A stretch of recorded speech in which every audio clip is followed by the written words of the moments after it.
Hebu fikiria unadukua mfumo wa shirika la anga la taifa, kisha unapokea barua ya shukrani. Mwamba mmoja alifanya udukuzi katika mfumo wa shirika la taifa la anga za safari za angani NASA na kupenya vizuizi vilivyopo katika mfumo huo, kisha akaona isiwe kesi, wacha niwaambie jamaa kama mifumo yao ni dhaifu na inafikika.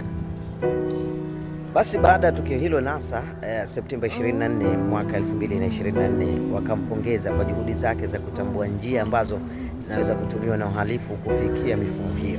NASA wakamshukuru kwa kuripoti na uwajibikaji kwa uwezo wa kudukua na kuripoti udhaifu wa kiusalama, kwani ni ujuzi muhimu katika sekta ya usalama wa taarifa.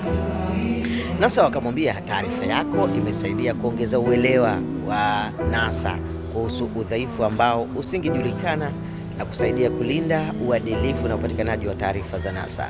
Tafadhali pokea barua hii kama ishara ya shukrani.